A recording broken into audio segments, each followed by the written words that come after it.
The electricity bill trembled in Andrew's calloused hands as 7-year-old Keisha tugged at his work shirt, whispering the question that cut deeper than any knife.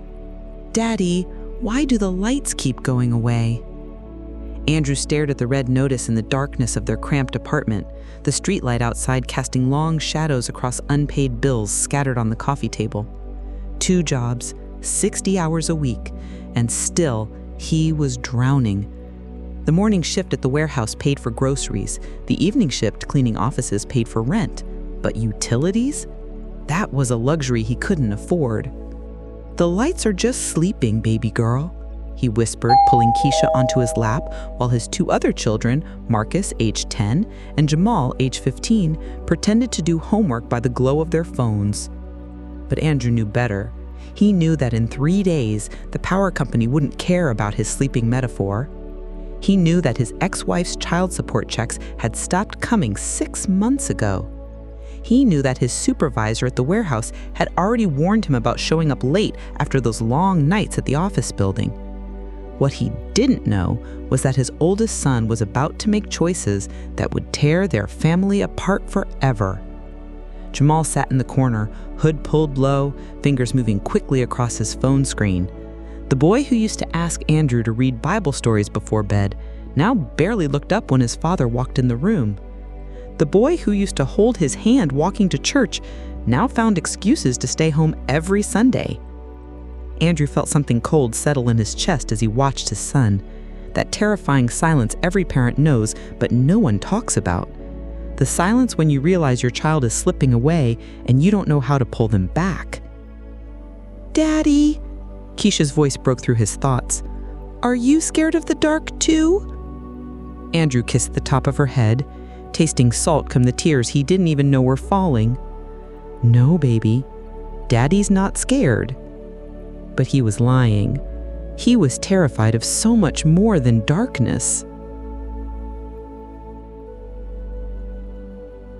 Sunday morning came with the familiar sound of Andrew's alarm at 5:30 a.m., but when he knocked on Jamal's door for church, he found an empty bed.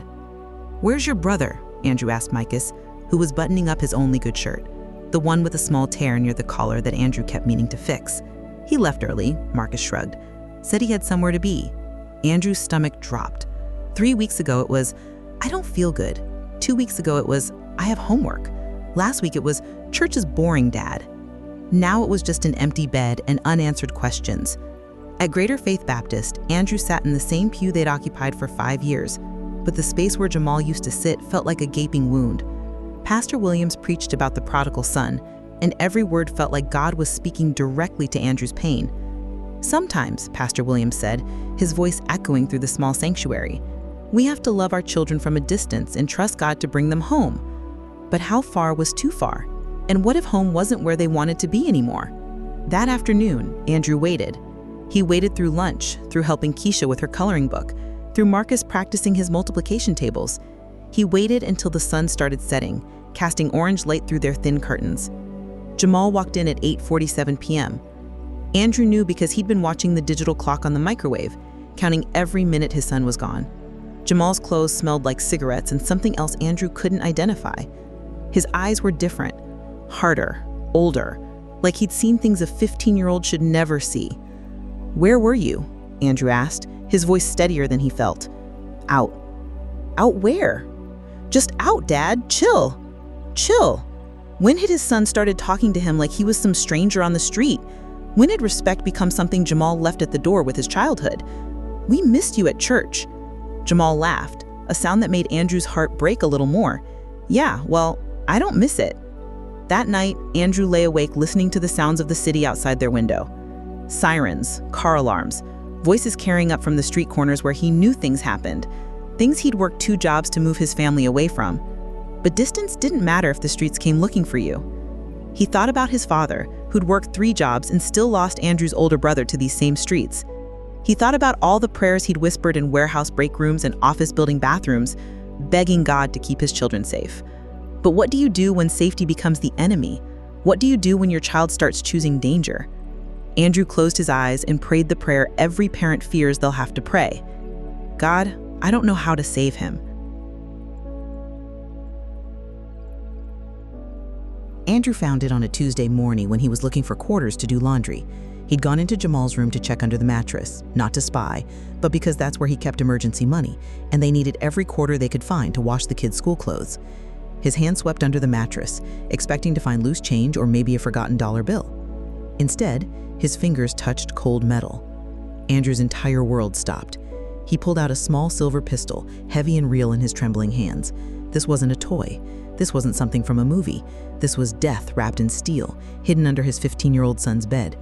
Andrew sank onto the edge of the mattress, staring at the weapon like it might disappear if he looked hard enough. His hands shook so violently he almost dropped it.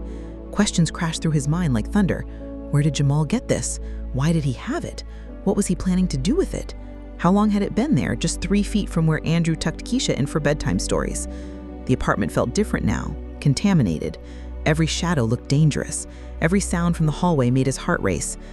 Andrew heard the front door open, Marcus and Keisha coming home from school. He quickly wrapped the gun in an old t-shirt and shoved it into his work bag, his mind spinning with impossible choices. "Daddy?" Keisha called out. "Can we have snacks?" "In a minute, baby," Andrew managed, his voice sounding strange even to himself. He walked to the kitchen like a man in a dream, mechanically opening packages of crackers while his world fell apart. Marcus chattered about a math test. Keisha showed him a drawing of their family, 4 stick figures holding hands under a yellow sun. "Where's Jamal?" she asked, pointing to the empty space in her drawing where the 5th figure should be. Andrew stared at the drawing, at his daughter's innocent question, at the empty space that seemed to sum up everything that was wrong with their family. That's when he knew what he had to do. The decision didn't come like lightning, it came like drowning, slow, inevitable, suffocating. He could confront Jamal, but what if the boy just moved the gun somewhere else? He could throw it away, but what if Jamal had done something already? What if someone was looking for that gun? What if his son was in danger from people who expected it back? Andrew thought about his father's warnings. The streets don't care how good a boy you raised. They'll take him anyway. He thought about his ex-wife's last words before she left. You can't save everybody, Andrew.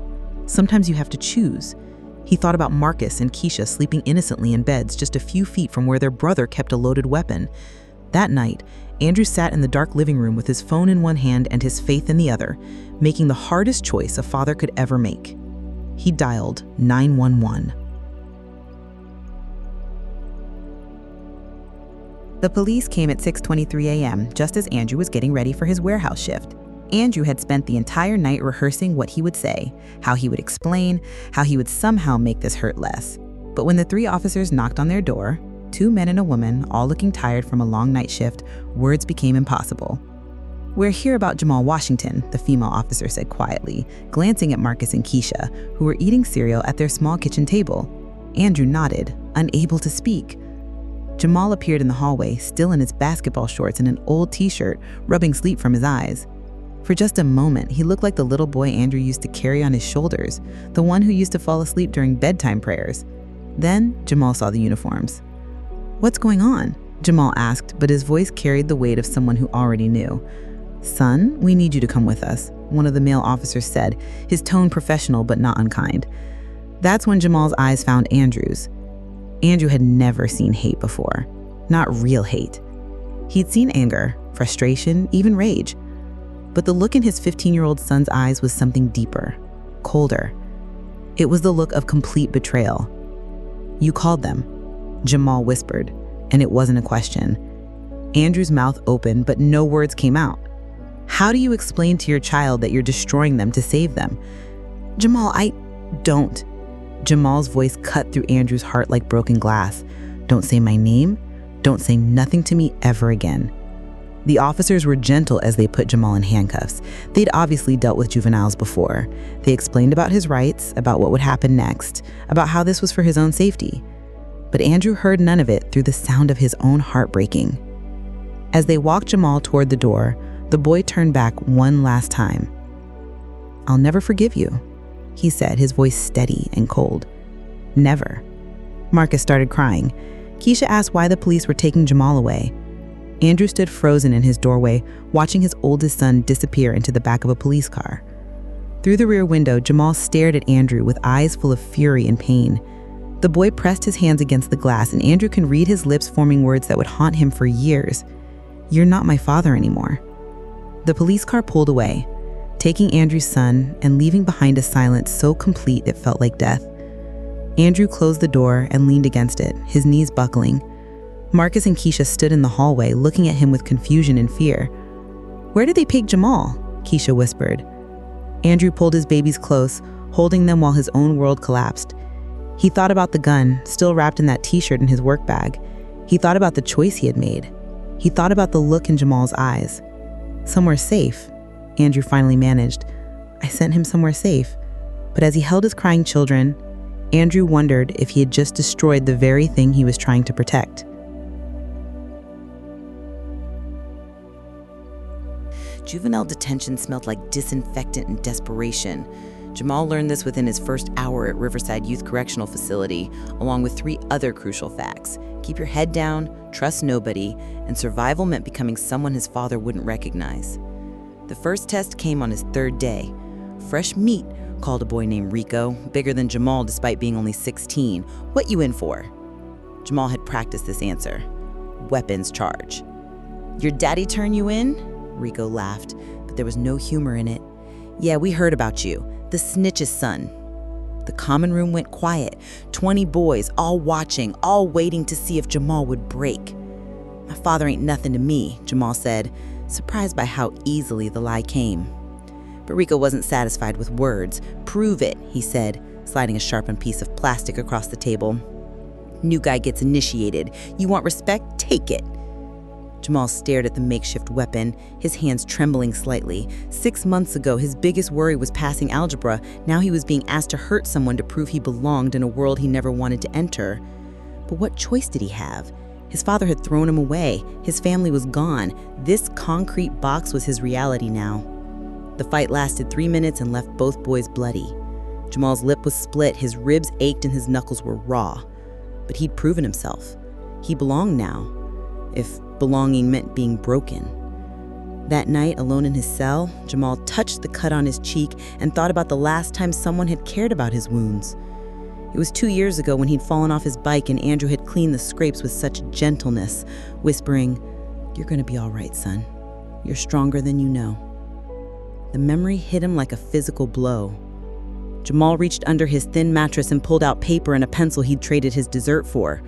He didn't know why he was writing, he just knew he had to get something out before it destroyed him from the inside. "Dad," he wrote, then crossed that out. "Andrew," he wrote, then crossed that out too. Finally, he just started writing. "I hate you. I hate you for leaving me here. I hate you for giving up on me. I hate you for making me become this person I don't recognize. But today I remembered something you used to say when I was little. You used to tell me that God works all things together for good, even the bad things, even the things that hurt. I don't believe that anymore, but I can't stop hearing your voice." Jamal folded the letter and shoved it under his mattress. He wouldn't send it, couldn't send it. But somehow, writing it made the concrete walls feel less like a tomb. Over the following weeks, more letters came. Not letters he would send, but words he needed to write. Words that sounded like prayers he used to hear his father whisper in the dark when he thought no one was listening.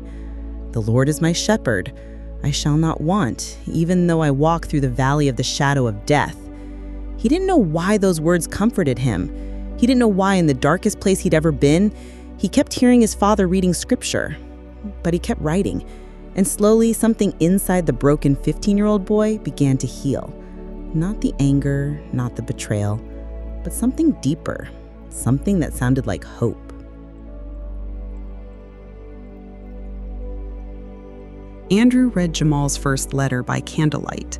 The power had been shut off again, the 3rd time in 6 months, but Andrew barely noticed the darkness anymore. What consumed him was the careful handwriting on the folded paper that had arrived with no return address. "I don't forgive you, but I'm writing anyway because if I don't get these words out, they're going to kill me from the inside. Do you remember when I was 8 and had nightmares about monsters under my bed? You used to sit with me until I fell asleep. You'd quote Psalm 23 over and over until your voice became like a lullaby. There are real monsters here, Dad, and you put me here with them, but I can still hear your voice in the dark." Andrew's hands shook as he set the letter down. 3 months. 3 months since he'd watched his son disappear into that police car, and this was the first word he'd heard. He wanted to write back immediately, to explain, to apologize, to somehow undo the choice that had torn their family apart. But what could he say? That he'd found a gun under Jamal's mattress and panicked? That he'd chosen Marcus and Keisha's safety over Jamal's freedom? That he'd made a father's impossible choice and prayed to God he was right? Instead, Andrew folded the letter carefully and placed it in his Bible, next to Psalm 23. The second letter came 2 weeks later. Rico tried to cut me today. I had to hurt him first. I had to become someone you wouldn't recognize to stay alive.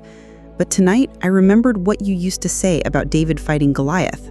You said sometimes God puts us in impossible situations, not to defeat us, but to show us who we really are. I don't know who I am anymore, but I'm still alive. Andrew carried that letter to work, reading it during his breaks at the warehouse. His supervisor had started giving him strange looks. Andrew was slower now, distracted, like a man carrying invisible weight. "You all right, Washington?" Jimmy asked one afternoon as Andrew stared off into space instead of loading boxes. "My son," Andrew said quietly. He's going through something." Jimmy nodded. He had 3 kids of his own. Sometimes the best thing we can do for our children is the thing they hate us for. Andrew thought about that as he rode the bus to his second job. He thought about it as he mopped floors and emptied trash cans in office buildings where successful people worked late into the night. He thought about it when he came home to Marcus and Keisha, who still asked when Jamal was coming home. Soon, Andrew would tell them, but he didn't know if that was true. The letters kept coming, one every 2 weeks, like clockwork, sometimes angry, sometimes confused, sometimes carrying traces of the boy Andrew remembered. "I dream about Sunday mornings, about you making pancakes while gospel music played on that old radio, about how safe everything felt. I woke up crying, I hate that I miss you. I hate that I still love you." Andrew read each letter multiple times before adding it to his growing collection in the Bible. He started writing responses he never sent, pouring his heart onto pages that would never leave his kitchen table. "Son, if I could trade places with you, I would. If I could take back that phone call and handle things differently, I would. But I can't. All I can do is pray that someday you'll understand that sometimes betrayal is just love wearing work clothes." Late at night, when Marcus and Keisha were asleep, Andrew would sit in the dark and pray the prayer he'd been praying for months. "God, I broke my boy to save him. Please, please let me be right." The silence that followed felt like judgment, but Andrew had learned to live with silence. It was the sound of faith when nothing else made sense. 5 years changed everything and nothing. Andrew still worked 2 jobs, but the kids were older now. Marcus was 15 and played varsity basketball. Keisha was 12 and made honor roll every semester. They lived in a slightly better apartment, one with reliable electricity and no bullet holes in the hallway walls. But the empty space at their dinner table remained. Jamal's letters had stopped coming 2 years ago. Andrew still wrote to the detention center, but his letters came back marked "no longer at this facility." He'd called, filled out forms, even hired a lawyer he couldn't afford to find out where his son had been transferred. Nothing. It was as if Jamal had vanished into the system, another lost boy in a broken world. On this particular Sunday morning, Andrew sat in the same pew at Greater Faith Baptist, listening to testimonies during their monthly service where members shared how God had worked in their lives. He'd been coming to these services for 15 years, but he'd never shared his own story. What could he say? That he'd destroyed his family to save it? That he made a choice that still woke him up at night? Mrs. Thompson was talking about her grandson's recovery from drugs. Mr. Barnes shared about finding work after 2 years unemployed. Simple testimonies of simple faith from simple people who believed God cared about their everyday struggles. Andrew closed his eyes, half listening, when a voice behind him made his heart stop. "I'd like to share something if that's okay." Andrew knew that voice. Deeper now, aged by hard years, but unmistakably familiar. He was afraid to turn around, afraid he was hearing things, afraid hope would kill him all over again. "My name is Jamal Washington," the voice continued, and Andrew's hands gripped the pew so hard his knuckles went white. 5 years ago, my father made a choice that I thought destroyed my life. I was 15, angry, and heading down a road that would have killed me or someone else. When he turned me into the police, I hated him. I told him I'd never forgive him. Andrew's vision blurred with tears, but he still couldn't turn around. I spent 3 years in the juvenile system. It was the hardest thing I've ever been through. but it was also where God found me. In a concrete cell, writing letters I never sent, reading scripture my father had taught me when I was little. The congregation was silent, hanging on every word. I got out when I was 18. I've been working construction, taking night classes, trying to become the man my father raised me to be instead of the person the streets wanted me to become. Andrew felt someone sit down next to him in the pew. He smelled familiar cologne, the same brand he'd bought Jamal for his 14th birthday. I came here today because I have something to tell my father if he's listening. Finally, Andrew turned. Jamal was no longer the angry 15-year-old boy who'd been taken away in handcuffs. He was 20 years old now, taller than Andrew, wearing a clean button-down shirt, and speaking with the measured voice of someone who'd learned hard lessons well. Their eyes met, and time folded in on itself. I forgive you, Dad, Jamal said, his voice breaking slightly. I understand now. You didn't betray me. You saved me. The congregation erupted in tears and amens, but Andrew heard none of it. He was reaching for his son, this man-child who'd been lost and was now found, and Jamal was reaching back. They held each other in that church pew like they were both drowning and both being rescued at the same time. I thought I'd lost you forever, Andrew whispered into his son's shoulder. You never lost me. I was just taking the long way home. There's something else I need to tell you, Jamal said as they sat in Andrew's car outside the church.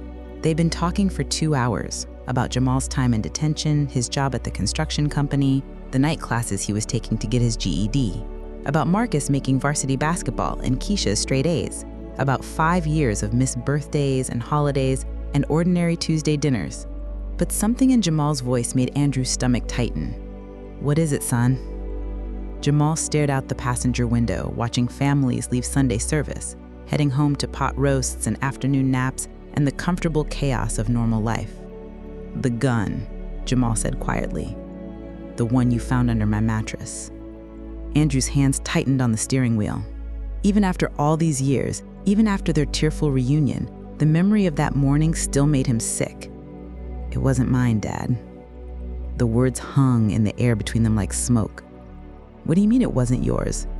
Jamal turned to face his father, and Andrew saw something in his son's eyes he'd never seen before. Not anger or pain, but a deep, weary knowledge that came from surviving things no child should have to survive. Rico, the boy from my school, he was already in deep with some dealers on the west side. They were pressuring kids to hold their stuff, their weapons. Said it was safer than keeping it themselves, because cops don't search kids as much. Andrew felt his world shifting again, the same way it had that morning he'd found the gun. Rico came to me 3 days before you found it. Said I had to hold it for them or they'd hurt Marcus and Keisha. Said they knew where we lived, knew what time the little ones walked to school. Andrew closed his eyes, understanding washing over him like ice water. So you took it. To protect them. To protect you. I figured I could handle whatever happened to me, but I couldn't let them hurt Marcus and Keisha. Andrew thought about that morning, Jamal's empty bed, his refusal to go to church and the hardness in his eyes when he came home late. He thought his son was becoming a criminal. Instead, Jamal had been becoming a guardian. Why didn't you tell me? Jamal laughed, but there was no humor in it. Tell you what, Dad, that drug dealers were threatening our family, that your 15-year-old son was in over his head with people who would kill us all without blinking? What were you gonna do? You were already working 2 jobs just to keep the lights on. Andrew felt something break inside his chest. Not break apart, but break open. Like a dam that had been holding back 5 years of guilt and regret and desperate love. So when the police came, I was actually relieved, Jamal said. I knew detention was better than being dead. And I knew Rico and his crew couldn't touch you or Marcus and Keisha if I wasn't around to be their problem. They sat in silence for a long moment, both men processing the weight of what had been revealed. I hated you for turning me in, Jamal continued, but you saved my life in ways you'll never know. Rico got shot 6 months after I went away. 3 other kids from our school are dead now. The dealers I was mixed up with, most of them are in prison or the ground. Andrew reached over and took his son's hand, this man's hand that had once been small enough to hold while crossing streets. All these years, I thought I'd betrayed you. You did betray me, Jamal said, squeezing his father's hand. But betrayal ain't always wrong. Sometimes it's love wearing work clothes, like you used to say. Andrew had never said those words out loud, but somehow, Jamal had heard them anyway. in letters never sent, in prayers whispered in dark apartments, in the space between what fathers do and what sons understand. "I'm sorry I put you in that position," Andrew said. "I'm sorry I couldn't trust you enough to tell you the truth." They held each other in that car outside Greater Faith Baptist, two men who had learned that sometimes the hardest choices are the right ones, even when they feel like dying. "So what now?" Andrew asked. Jamal smiled, the first real smile Andrew had seen from his son in 6 years. "Now we go home. I want to see if Keisha still draws those pictures of our family. I want to see if there's still room for me at that dinner table." Andrew started the engine, his heart lighter than it had been in half a decade. "There's always been room for you, son. There always will be." The key still worked. Jamal stood outside the apartment door, holding the key Andrew had pressed into his palm 20 minutes earlier. It was the same key he'd carried to school every day until he was 15, the same key he'd thrown at his father's feet the morning the police came. "You kept it?" Jamal had asked in the car. "I kept hoping," Andrew had answered. Now Jamal turned that key in the lock and stepped into the apartment that had been home for the first 15 years of his life. It was different. Newer furniture, fresh paint, family photos that didn't include him. But it smelled the same, like his father's cologne and Keisha's markers and the faint scent of whatever Marcus had burned trying to cook breakfast that morning. "Jamal?" He turned to see Keisha in the hallway, taller now, 12 years old and beautiful, staring at him like he was a ghost. "Hey, baby girl," he said, his voice breaking slightly. She ran to him then, this little sister who'd grown up while he was gone, and threw her arms around his waist. She was crying and laughing at the same time, and Jamal felt something in his chest that he'd forgotten existed, the feeling of being someone's big brother, someone's protector, someone's family. "I drew pictures of you," she said into his chest. "Every year on your birthday, I drew pictures and put them in a shoebox under my bed because Daddy said you'd want to see them when you came home." Marcus appeared next, 17 now and almost as tall as Jamal. The little boy who used to follow him everywhere was gone, replaced by a young man with their father's eyes and their mother's stubborn chin. "You look different," Marcus said, hanging back, uncertain.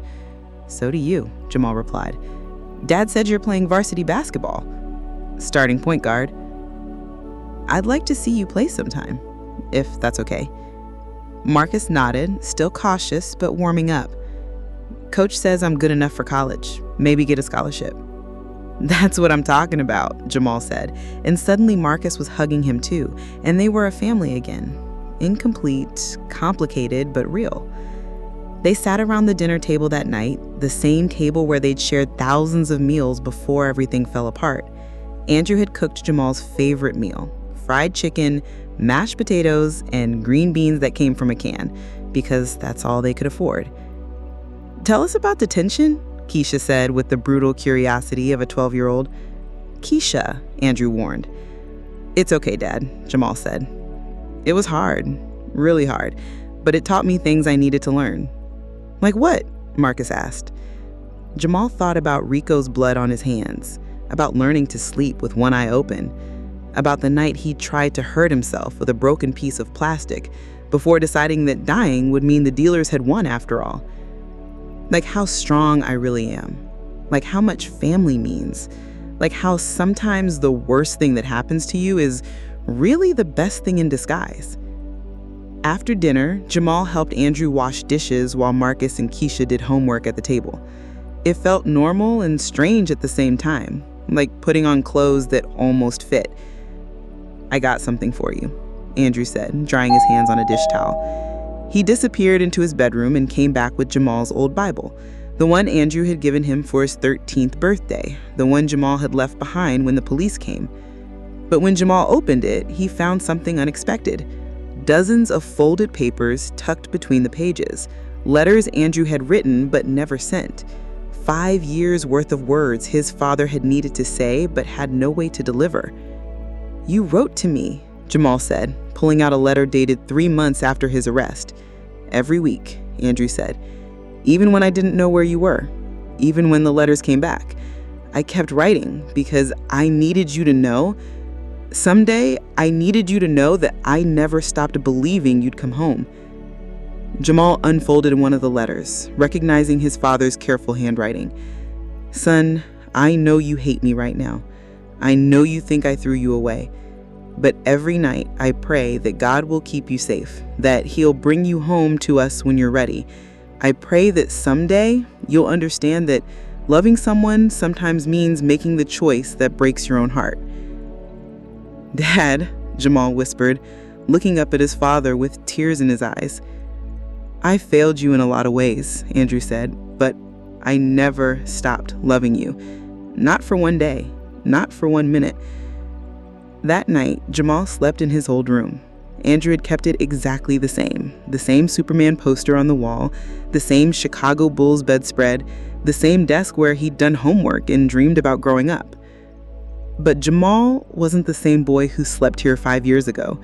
He was a man now, shaped by experiences that would have broken some people, but had somehow made him stronger. He'd learned that love sometimes looks like betrayal, that fathers sometimes have to wound their children to save them, that God works in mysterious ways that don't always make sense until years later.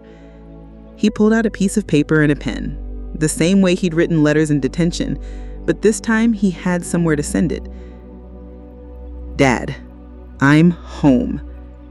Really home. Not just in this apartment, but in this family, in this life, in the person I was always meant to become. Thank you for saving me. Thank you for never giving up.